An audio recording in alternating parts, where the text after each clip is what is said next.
तो आज अपन लेते हैं छठे चैप्टर से त्रिकोणमितीय अनुपात में। इस प्रश्नावली से आपका 1 नंबर का, 2 नंबर का और 6 नंबर का ऑप्शनल आएगा। 6 नंबर का अथवा में सवाल आएगा एक। उदाहरण 1 जो है, इस टाइप के क्वेश्चन देखने हैं आपको 1 नंबर में। तो उदाहरण 1 करना है आपको, फिर उसके बाद में 2 नंबर के लिए उदाहरण 4 करना है, और फिर 2 नंबर के लिए आपको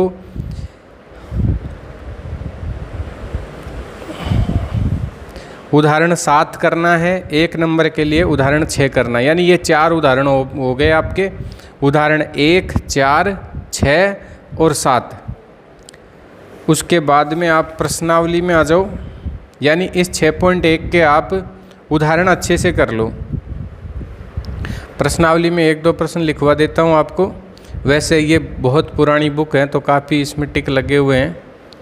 आप ये जो 11वां प्रश्न है, इस 11वें का ये तीसरा क्वेश्चन प्रैक्टिस कर लें आप। उसके बाद यहाँ पे आ जाओ विविध प्रश्नावली में। ये एबेसेदे वाले क्वेश्चन हैं, इसमें आपको दूसरा, तीसरा और ये है आपका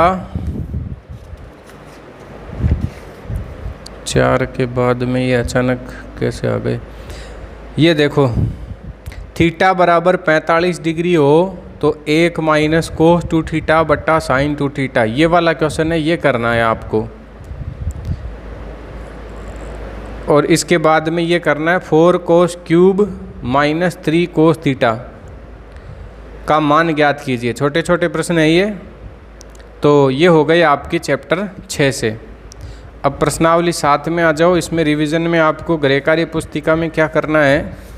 प्रश्नावली 7 में, प्रश्नावली 7 का वैसे अथवा में सवाल आएगा आपका। जो भी प्रश्न इससे आएगा वो अथवा के साथ आएगा, इसलिए इस प्रश्नावली के उदाहरणों की आपको अच्छे से प्रैक्टिस कर लेनी है।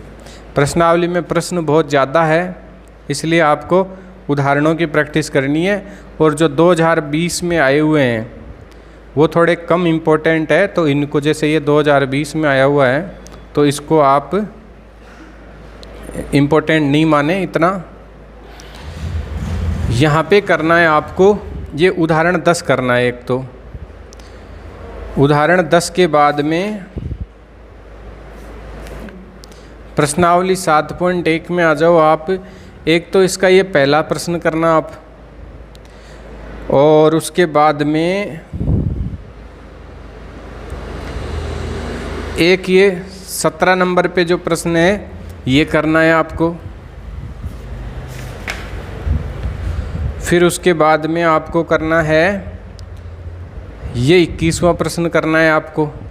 इसको जो ये सिद्ध करना है 7 + 10 स्क्वायर है, कोट स्क्वायर है, ये करना है आपको।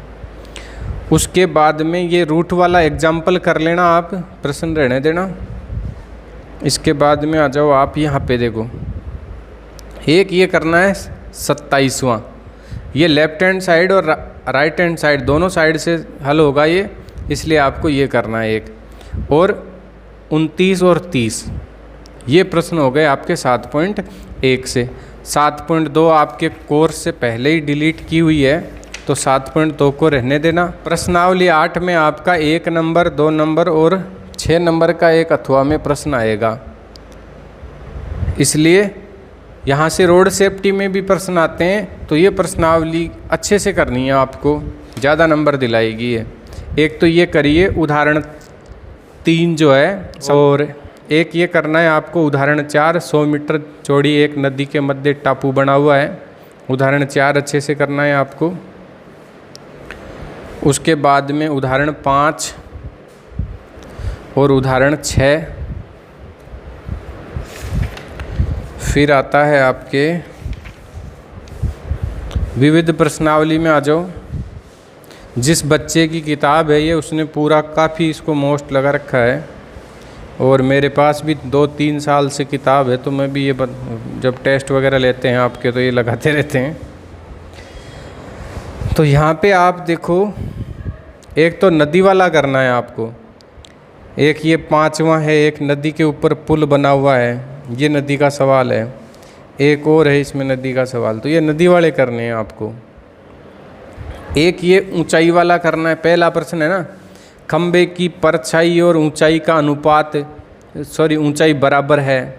इसकी जगह ये सवाल भी बन सकता है, इनकी ऊंचाई और परछाई का अनुपात √3:1 है, या फिर 1:3 है। इसमें tan थीटा बनेगा। जब ऊंचाई और परछाई बराबर होती है तब तो कोण आता है 45 डिग्री का। जब ऊंचाई ज़्यादा होती है, यानी √3 पहले आता है और 1 बाद में आता है अनुपात में, तो 60 डिग्री का कोण बनता है। और 1 पहले आता है और √3 बाद में आता है तो 30 डिग्री का बनता है। ये निकाल के देख सकते हो आप।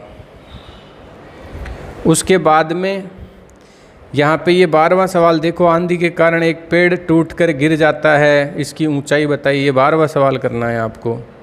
अपूर्ण मीनार वाला है, यानी 12 और 13 ये 2 सवाल आपको यहाँ से करने हैं। फिर उसके बाद देखो, इसमें कुछ मोस्ट बताया नहीं जा सकता, कोई भी सवाल आ सकता है। आपके सारे के सारे जो प्रश्न हैं उनका पैटर्न एक जैसा है। तो इसमें आपको जैसे एक तो ये करना है, 23वां है, फिर उसके बाद में 25वां है, 26 है और ये 28वां है। ये 5 प्रश्न आपको गृह कार्य पुस्तिका में करने हैं, इनकी प्रैक्टिस करनी है।